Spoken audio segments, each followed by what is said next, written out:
we are developing students for the industry, career technical education, so that they become our replacements. These young people have chosen this opportunity to get a jump start on their career. They'll have a better idea about what they want to do and what they're good at by the time they leave high school.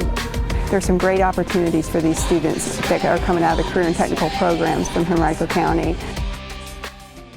Hello, and welcome to another edition of Henrico CTE. Now I am Rashawn Garnett. I can't even say my name. And with me, I'm so excited. And with me I have Mike Roberts. Yeah, Mike is choked up because he's laughing at me because I almost got choked up saying my first and last name. And I don't know what that was about, Mike. I've had the same name for 28 years now.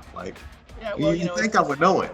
As soon as it's important to know your name, yes, is when you forget your name. That's usually how it goes. But we got another guest for you today. But first, I want to remind you to check us out on our social media: Facebook, YouTube, Instagram, and Twitter, all at the handle Henrico CTE. Go to henricocte.com to keep yourself up to date on everything we have going on.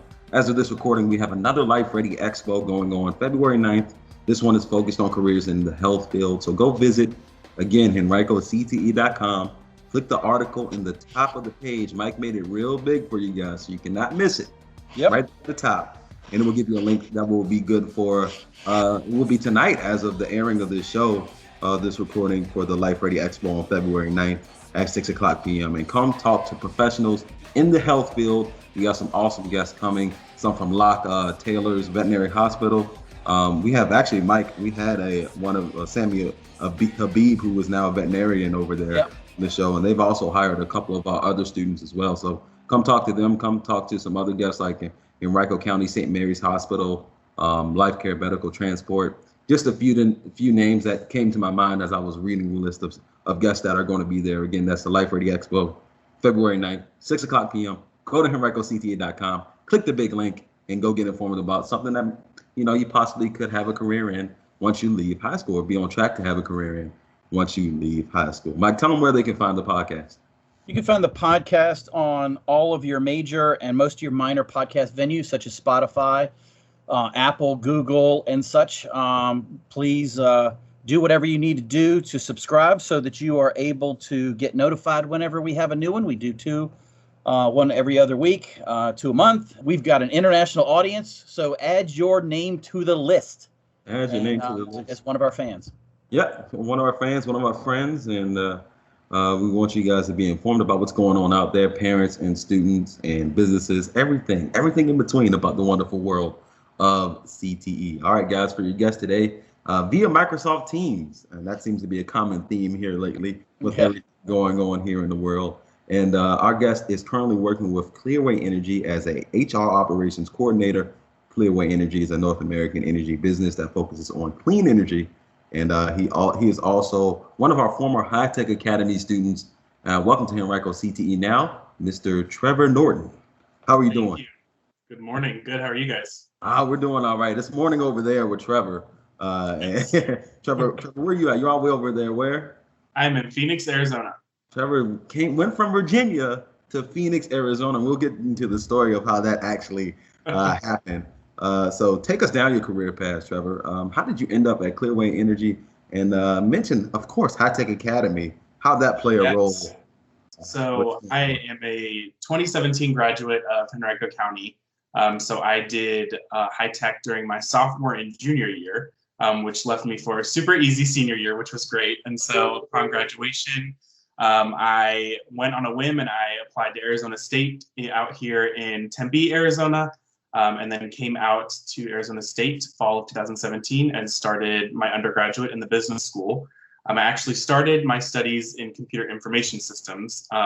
One of the great things about CTE, specifically within High Tech Academy, is although it was an engineering focused program, it kind of exposed you to just a little more than just engineering disciplines. So it helped me realize that I did not love engineering, which was great because then I didn't go to college and start studying that. But it made me realize I love the people aspect of business. While being able to use, analytics and math and things like that. So that was a super great aspect. So I went into computer information systems and then realized, I like people more than sitting behind a computer all day. So I actually switched my major to management and international business with a certificate in data analytics. So did that in undergrad. I am a 2020 graduate of Arizona State with those 2 degrees. Kind of jumping around in a circle, in high school, I actually started working for a senior living company in Richmond called Brookdale. Worked for them for a few years, and for the community. The community actually transitioned management companies to Sunrise Senior Living. So I still am with Sunrise Senior Living as a part-time, PRN kind of pickup job. But that job really kind of kickstarted my career in a lot of ways. I worked my way from being a server to a front desk receptionist, administrative assistant, and all that. And the great thing about working for an organization like Brookdale/Sunrise is they are nationwide. So when I went out to Arizona, they were like, hey, we have locations out there if you want to continue your employment with us. So I continued my employment with the senior living company out west here in Arizona and continued working with them on the weekends. I wanted something closer to campus though, so I also took that opportunity to look for on-campus jobs. I highly recommend that anybody going into college work with their school, their career services to see what on-campus jobs they have available to them. Is that really, it's an easy way to make money and it's an easy growth opportunity. So I applied for an on-campus job that I was basically qualified for because of my work in senior living. I started working as a business operations assistant for one of the department colleges at ASU.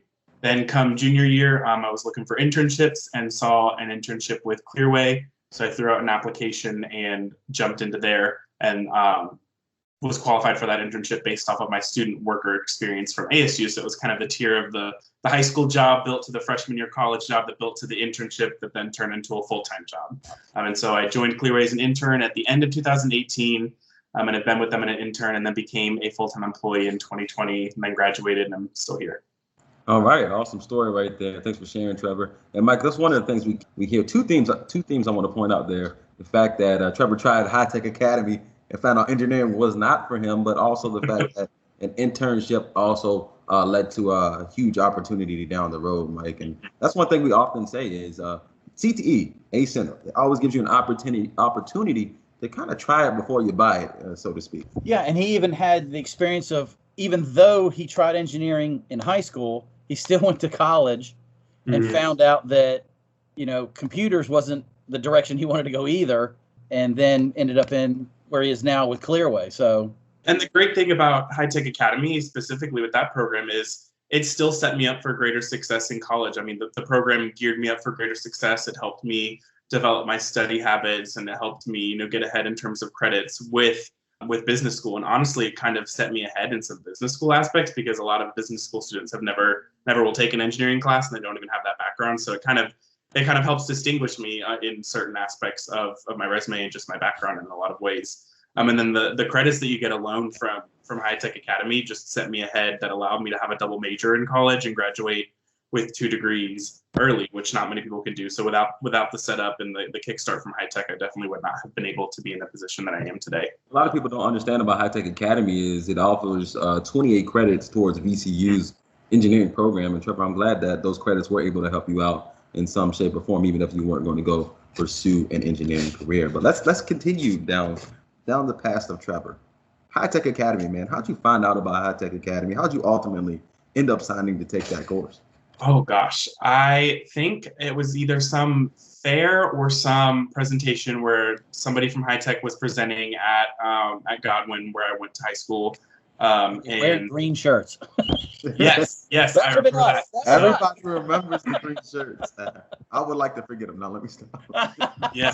So kind of backing up. So when I was in middle school, I actually applied to specialty centers at Henrico County, and I did not end up getting accepted to any or finding one that I liked. So I ended up just, going the normal route to normal district zone high school because, those didn't seem like the right fit. So when I saw the High Tech Academy and just the general CTE programs, I thought that might be a better fit because I really did want, to have parts of the aspects of my home zone high school that I loved, with the friend groups that you had from middle school and all that.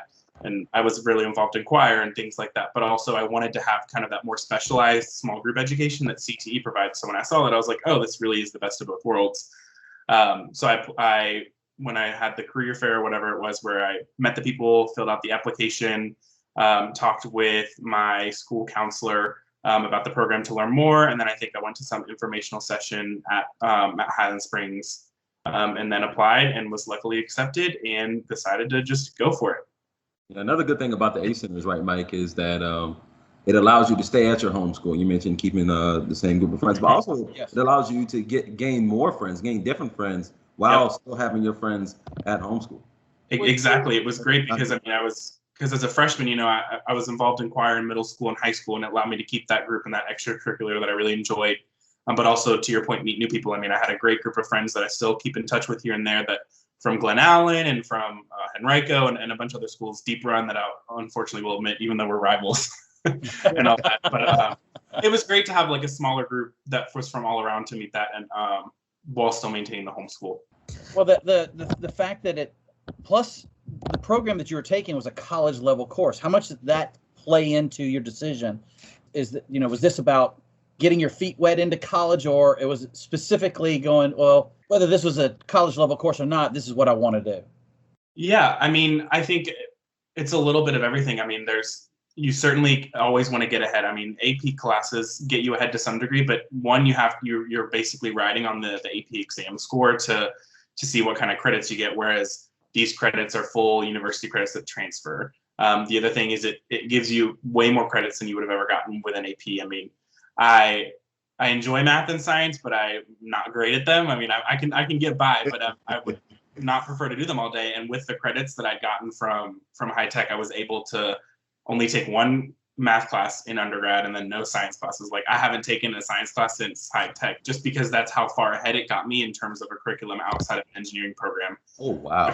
Which is phenomenal. And then also, I think it was just super engaging to have that kind of, to like what you said, get your feet wet, where it helped prepare me to college better, because I had college level professors that also understood where I was at as not being a college student, being a high school student, that kind of helped me have a more, what's the word I'm looking for? Like a slow acceleration, versus just people get thrown out of high school right into college and they're like, oh, yeah, I'm in over my head. So I think that was great.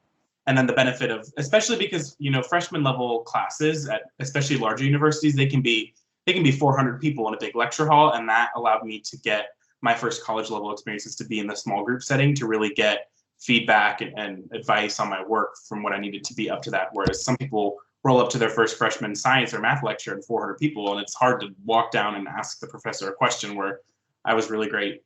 I had a really great relationship with both the professors in that program. And sometimes you won't even have the time to even ask the professor, because you got to hit those office hours, and exactly. The professor's only one person. You got 400 people you're responsible for in that class. So a lot of the work you have to do in college when you're in a group that large is going to largely be independent. Exactly. So absolutely 100%. I'm glad to hear that, though. Honestly, Trevor, I'm really glad to hear that you got all of that out of High Tech Academy.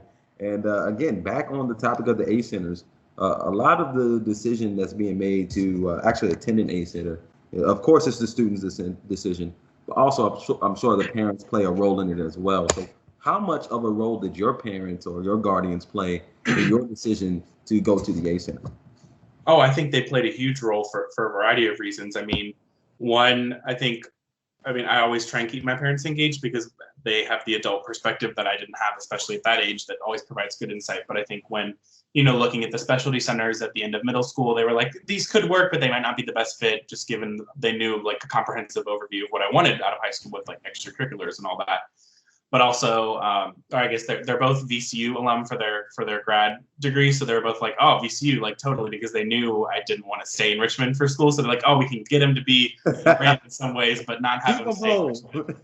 So that was great. But I think they also, from just an overall college perspective, they knew that any credits I could have ahead of time would set me ahead from their experience, and especially if it could ultimately, save some money with helping have less of those credits to take. But also, I think from their backgrounds, they both went to smaller, I guess not smaller schools, but they didn't have that opportunity in high school. And just when they heard about those opportunities, they're like, oh, if I had that would have really set me up for better success in college. So they definitely were really strong supporters and really helped kind of give me the final convincing that I needed. Not that I needed convincing, but, it was like, oh, I think I want to do this, but I'm not 100% sure. And they were kind of like, that helped seal the deal with me after going to the informational program and getting a second set of perspectives. Because when you're in high school, you only really have your parents that are the ones that are kind of pushing you on. Obviously, your school counselor and those supports, but your parents are the ones that know your comprehensive overview of your life and what you're trying to do at that stage. So they played a huge role. So you're saying that, do your parents not have any, maybe some initial resistance at first, because it's not the traditional pathway to college that most students are taking? Was there any reservations? I don't think they had any. I think if anything, it was purely just logistics. They're like, "Are you going to sit on a bus for that long?" But I mean, it was nothing. Holland Springs. I think the only other hesitations is they were like, I mean, I think they could recognize that the program was a challenge, and they were like, "Are you up for that? Like, are you gonna be up for it? Because it's definitely going to be harder than just going some of the typical routes." And I mean, there's just all different aspects of challenges, but I think other than that, they were fully supportive as long as they were like, if you know what you're signing up for, we're supportive. So that's all. Yeah, High Tech Academy is certainly one of our more rigorous courses. Oh yeah, it really is a college level class. We're talking about 28 credits towards VCU's engineering program. And Trevor, you went to what was it, Arizona State. Arizona State. So Arizona State, man, that's a lot of miles away from Virginia. Yes. How did you end up on that decision, and how did that credit transfer work? Because a lot of the questions we get, Mike, I know when we're out talking to the students is, well, I want these engineering credits, but what, maybe VCU may not be the school I want to go to, or I might end up wanting to go somewhere else. How did the credits, if you can remember, Trevor, I know there's a little bit off the sheet, but how do you remember those credit transfers being going? Yeah, well, so long story short about how I ended up at ASU, my entire life I'd been set on going to James Madison. That's where all my family went. I'm a big Dukes fan, so I'd been set on going there. And then junior year, we ended up taking a family vacation for spring break just to Arizona to do Grand Canyon, all the typical touristy stuff. And it was right when I started doing college looks, and my mom was like, "Oh, let's just go look at a college campus just to get a feel and just to see what another one's like." And I was like, "Okay, sure." So I went. We just toured the campus and all that. And then I was like, "Oh, I actually kind of like this one." And she's like, "Well, that's not what I meant. Like, I just meant look at a college campus, not one on West." Because, I mean, I only applied to, I think, 5 schools. And I think I applied to James Madison, and then I applied to 2 in South Carolina, and then Arizona State. So it was really like Virginia, South Carolina, and then way out West. So it was kind of the shot in the dark. But to give a little plug for ASU, I mean, they have pretty much a program for everything. They're actually the largest public university in the country, which is a cool experience in a lot of ways. They have about 50,000 students on the main campus, which is absolutely gigantic. And they have 4 campuses in Phoenix. So across all campuses, they have close to 100,000 students, which is crazy to think about. But in terms of credits, I mean, each college handles it differently, which is the challenge. But I think you just have to take the time to engage with the registrar or whoever to make sure that you're getting what the credits are worth, because especially when you're going to a school that might not be as familiar with VCU, you have to explain that, hey, these are engineering credits from this program. What are these evaluated at? So they can make sure you get the right equivalents to set you up for success in your actual degree path. And I think the other part is to work with your advisor that you'll get as a freshman to make sure that those are aligning correctly to whatever their version of like a major map progression is. So like all business freshmen take an intro level like math or pre-calculus type class. And so if I hadn't gone to my advisor and proactively talked about the credits that I had from HTA, I would have had to retake a class that would have basically been the HTA class. And then she was able to correctly map it. So I didn't have to retake that, which was great because that let me get ahead and it let me take another elective that ultimately ended up being a second degree at ASU. So I think you just have to be a little proactive to make sure that you get what you worked for in HTA, because it's a lot of work and you just want to make sure that all your work is worth something. If the college doesn't be like, you get a bunch of electives. But I also think you have to be aware that sometimes, unless you go to VCU, people might not give you what you want out of it. I think there was like one class where it ended up just being an elective. And I mean, that's okay, because I mean, I still got plenty of other things out of it, but I mean, you're not going to get the exact equivalent unless you go to VCU, but it's a trade-off and it's still worth it. Yeah, well, Trevor, I mean, you're going to be the example. I'm going to tell you that right now. When students ask me that question, I'm going to say, hey, I knew this kid that was in High Tech Academy ended up going all the way to Arizona State. Now you're going to be the example. But that's good news that you were able to still make it work for you. I know I keep coming back to this theme, but that is just really good news, right, Mike?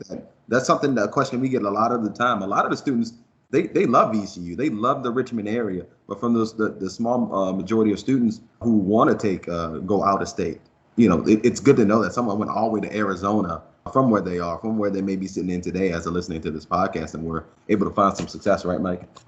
Yeah, I mean, I just, amazingly enough, I had a student in one of our virtual recruiting sessions that he was excited about High Tech Academy, but he definitely wasn't going to go to VCU. I mean, he was going Ivy League. I mean, he was going to the top, and he was excited that there's a that even if he didn't get all the credits transferred, he got 2 years of college experience. Yeah. For himself, just like what Trevor's saying, it was a 2-year slow progression to the college campus life and the life of the large auditorium with the 400 kids in it. So it's getting information, getting experience to get you ready for that next step. Where, like you said, a lot of students, once they graduate high school, it's just they get thrown into the fire, and it's sink or swim. And it's two different analogies, but it's but it's it's great that you're getting that experience because you're taking a college level course, and it's better preparing you than most other students when it comes to their transition from high school to college life. Yep. A lot of what me and Mike do is as we mentioned, we go out and we talk to students a lot, and sometimes we do get an opportunity to encounter parents. So, Trevor, from your perspective, what do you think we could do better? What more can we do to better attract students and parents to, of course, CTE courses, but also ACE Center courses as well? Oh gosh, well, I want to preface this by it's obviously been a few years, so you could already be doing these things. But I think the only thing that would have helped me is letting people know about these options earlier on. Because, in middle school, they push, if you want to do something more special or unique, you need to go to a specialty center. And, don't get me wrong, specialty centers are great and those work for some people, but oftentimes that might not be the best fit. And I wasn't even aware of High Tech Academy or any of the CTE stuff until, or the ACE centers until being in high school. And I think if I'd known about some of those things in middle school or even like earlier on, I think I would have definitely had those on my list versus, just stressing over specialty centers and then doing that. So I think having all of that available so I can look at, okay, high school, do I want to go to a different one to focus deeply in this, or do I want to maybe do the mix of being at the home high school, but then doing a few years at the ACE center as well? So I think that would have been the only thing that helped me. I think otherwise I had a great experience. I mean, I found out about it still in plenty of time to be able to apply. I mean, I was able to do it sophomore and junior year, which I thought was great because then it kind of let me have a little breather of a senior year in some ways. Go ahead. So that's awesome because, that's a perfect explanation of what we've actually started. We have for some time now been introducing middle schoolers to sign up for ACE Center programs in the 8th grade. And this year we're doing even more exposure for the middle school students, and we're even preparing to start exposing elementary school kids, and so we're trying to get that information out there so it's in the students' thought process, it's in the parents' thought process, just like where the high schools are getting out there and getting that information out. We're getting into the game too. So because just like you said, you didn't know. And we hear that a lot. I didn't know this was available. And the worst thing to hear is a senior going, I had no idea. It's like, what are we doing wrong? So we are really working very hard to get the exposure out there more and more every year. And since you've been here, we've got some great programs to get the word out to even more students in Henrico County. So that's awesome. That's great. It's great I was in 8th grade in 2013, so it's been a while. So y'all made some advances. That's good. I think the only other thing too would maybe to make sure parents are aware sooner, because I can think about the typical 8th grader. They hear about that and they're like, "Mom, I don't care about this." Like that's very middle school-esque. So if there's any, I don't even know, like middle school parent sessions or anything, those would be great too, because I think obviously a lot of it for myself at least was self-driven, but I know for a lot of people, and at least for my parents too, it would be helpful for them to have that earlier too, so they can kind of, I'm sure 8th grade me would not have been as open to this as 10th grade me was. So it'd probably be good to get the parents to push it. Well, we have our Life Ready Expos, our virtual ones that we've been doing this year, and those events are open to students and their parents. And so what it is that they have the opportunity to talk to business leaders and find out what is the path. If you want to come work for John's business, what is the path you need to take to get there? And so parents and their students are able to talk to them to find out. And we're getting a huge amount of middle schoolers coming to these events, these virtual events. In my experience in the rooms that I've been monitoring, when we do these every couple weeks, and it's exciting to hear the questions coming out of these 7th graders. Most of the ones I've talked to, I think, are 7th graders, and getting their questions answered so they're getting prepared, just like you're saying. If you don't know about it, you can't prepare, then it's less likely that you'll have the ability. You've already signed up for a 4-year specialty center instead of jumping on with us in 2 years, or you missed an opportunity for a marketing or an accounting or whatever class that you could have started taking these computer classes in middle school and having even more in high school that are outside of the ACE Center environment that we offer. I mean, when we've got 150 some, classes spread out over the ACE Centers and the different high schools, I mean, there's lots of opportunities. And like you said, we got to get that message out there. And I think that we're trying to do a better job of that every year. Yeah. That's the Life Ready Expo Mike's talking about. And actually, as of this recording, it'll be on the evening that this airs, February 9th, 6 o'clock p.m. HenricoCTE.com. Click the link. Mike made it easy for you guys to find. Mike also does our website, too, if you didn't know. That's why I keep saying Mike made it easy. Mike made it easy to get the website. And it's a huge link. Says Life Ready Expo. Can't miss it. So click that link and come talk to health professionals on February 9th at 6 o'clock p.m. We talked a lot about, Trevor, your time at High Tech Academy in the ACE Center. Let's talk about your time at Clearway Energy. Yeah. You are the HR operations coordinator there with Clearway Energy, all the way out there in Arizona. And, you're a little bit in the past, as far as time zones are concerned. So talk to us about your daily responsibilities with Clearway Energy as the HR operations coordinator. Yeah. So I think it's relevant to provide a little bit of background on Clearway as a company to help explain kind of where we're at. So Clearway was formed in 2018 as a result of a divestiture from NRG Energy, which is a Fortune 500 energy power company. So they do oil, gas, all of that. So in 2018, NRG divested the renewables business and we were bought by a private equity firm. So for the past 2 years, it's kind of been a startup-esque environment in some ways because we were having to stand up a lot of operations. So we had to build IT up, we had to build HR, accounting, and a bunch of those core business functions. But all of our other operations, like our wind and solar sites, had been going on for years. So it was like we have capital and we have fully business operations, but we need to still build out a lot of our other operations. So when I joined in 2018, I joined as an intern, but quickly the team needed to continue to grow. So I took on a lot of responsibility as an intern, which is honestly just pure luck in a lot of ways that I fell into an internship that gave me way more exposure and experience than a typical internship. And my role has also continued to change. So in a startup environment, you're always evaluating how to make things better, how to optimize and all that. So my role's changed a lot. For a while, I oversaw onboarding and all of our HRIS functions of the business. So, any new employee would go through me and all of that. And then anything related to our core HR systems, I would oversee. And in a company that was growing, I think we onboarded about 300 people in a year and a half. So it was a full-time job in some ways. And now my role has kind of shifted to be a little bit more strategic in some ways. So my role is kind of split between two things. First being diversity and inclusion. So we actually were not planning on standing up diversity and inclusion until 2021, but with everything that happened in the world in 2020, we accelerated that and we started standing up our diversity, equity, and inclusion programming and initiatives in late 2020. So I have been doing that for the past 6 months. So I'm helping push forward our diversity council. I support our diversity council. I support all of our employee resource groups for minority employee populations. And then I help support our planning team for diversity. We have 3 diversity pillars, I guess we call them. Our people, our product and customers, and our purchasing, where employees on our planning team are working to support diversity initiatives in the way that we operate as a business in those 3 pillars. So that's one of my main functions, so day to day. And then the other is talent management. So I help oversee our performance management and compensation process. So right now we're in the midst of our compensation cycle. So we just finished doing everybody's end of the year performance reviews for 2020, and then we're moving to do the compensation aspect of that. So like salary increases and all the fun calculations and stuff that comes with that. So it's a lot of partnering with business leaders and working on all of that. So, the day-to-day, the great thing about my job is no day ever looks the same and it's never boring. There's always something new.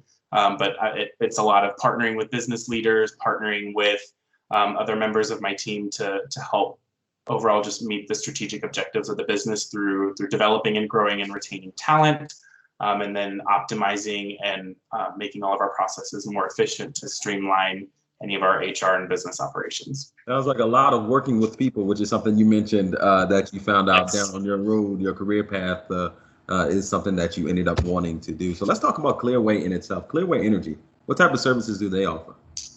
So Clearway is a fully integrated owner, operator, and developer of renewable energy projects. The other unique thing about Clearway is there's actually two companies in one. So we have Clearway Energy Group, which is a private company who develops and operates most of our assets. And then we have Clearway Energy Inc., which is our public affiliate, who owns all of the assets. So we have two CEOs, two CFOs, which is kind of a unique business aspect, but we operate on a shared services model.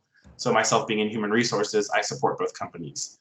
So that's one thing that's unique. So our Clearway Group has wind and solar operations, and then Clearway Inc. has, it's called Community Energy, which is thermal energy, district heating and cooling, and things like that all across the country.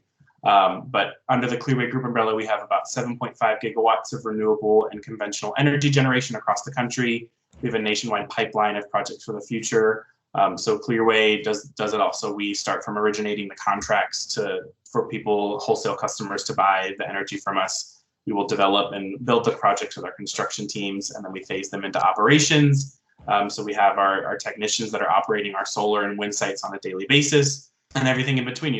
We can do anything in the life cycle. Sometimes we'll develop a project and then we will sell it to somebody else and we won't operate it, and then vice versa. We'll acquire a project and operate it. So we do a little bit of everything. The biggest, I guess, more customer-facing aspect is we do have community solar in a few states. I think mainly in New York and Illinois, I believe. I could be wrong on that, so I hope that's right. Community solar is a initiative where it allows residential customers to purchase solar energy without actually having to install solar panels on their home. So there'll be solar panels nearby that they can, solar energy farms nearby that they can purchase energy from, and then I can't remember the technical terms, but they essentially get a credit for that. So they're paying for the solar energy from our community solar farms, and then that is essentially crediting back to their power bill, so that they aren't paying directly for that power. They're purchasing the solar energy power. So it's really an incentive for them to purchase and really focus more on different forms of energy. We're running up against the clock here, but I do want to ask you this. You mentioned you got in on an internship, Trevor. Are there any internships available via Clearway, or maybe, right? Yes. Well, same company, two different CEOs. Yes, it's one Clearway, just two different names, so it can get confusing, but one Clearway.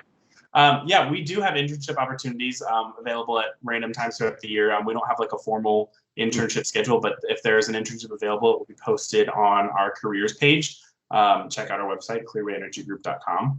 And you guys can check out our careers page. We're also on LinkedIn, where all of our jobs are always posted.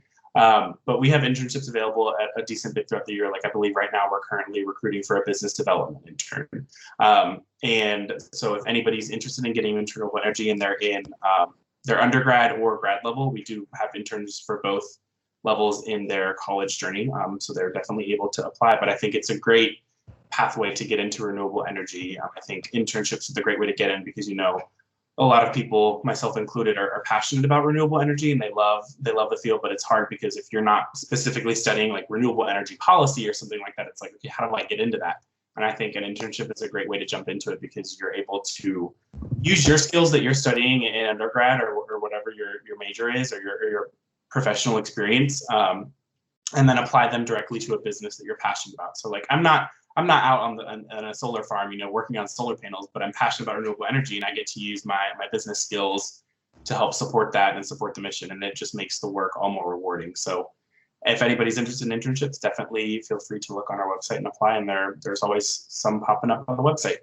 Yeah, Trevor, I mean, that's a good point you made right there. Even though you're not out there, hammering in or installing solar panels, you still are making an impact in your own way. And there might be some students who are actually interested in doing that work of installing solar panels and things like that as well. So, Trevor, I do want to ask you this before I let you go here.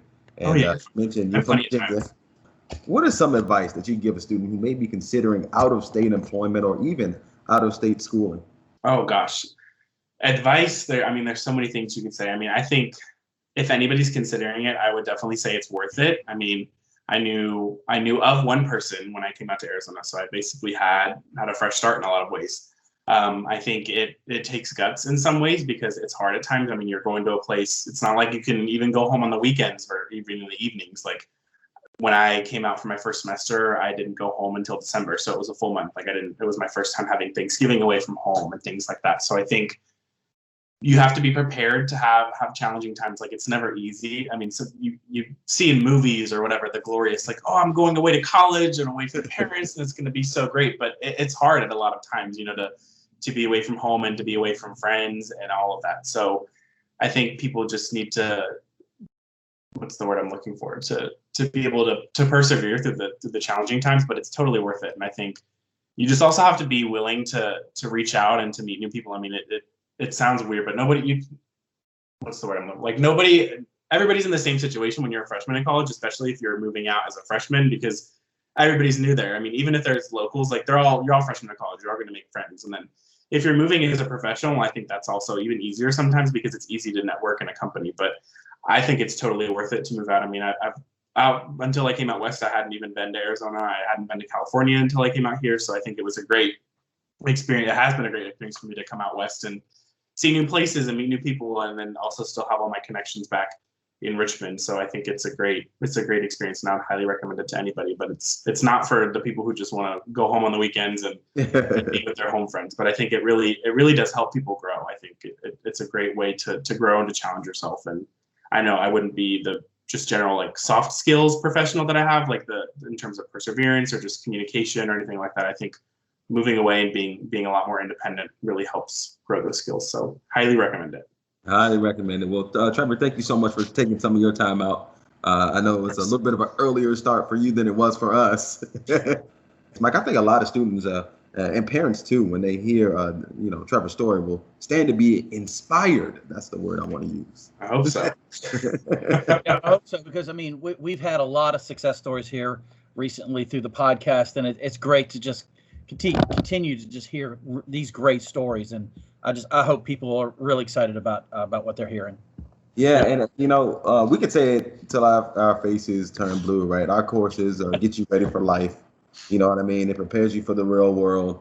But hearing it from folks like you, Trevor, really makes it that much more real to students, right? Because they see us every day, they hear from us every day. When we get outside sources, especially students who came through the programs, came through the ACE Center, came out of Henrico County Public Schools, and they are doing fine and they're doing all right. It means a lot to hear from you guys. So again, thank you so much for appearing on Henrico CTE. Definitely kudos to you guys. I mean, ACE Center and Henrico County definitely sets people up for success. I mean, I don't want to sound cheesy or kind of cliche, but I mean, when I was working with peers in my freshman and sophomore year of college, like not only with ACE, but I mean, just Henrico County Public Schools in general, like I felt like I definitely had an advantage in a lot of ways in terms of just the general education. Like talking with somebody about history, they're like, oh, I don't know what that is. I'm like, you didn't learn that in like government? Like what? Like it's just, I think we're really lucky to have such a great school system overall. And then, if you're having the best of the best with ACE and High Tech Academy in Henrico County, like you're going to be set up for success. There's always going to be challenges, but you'll definitely be set up for success. No, we didn't pay him to say that, guys. That's from the heart right there. Trevor, don't listen to him. The check's in the mail. Check's in the mail. Send away.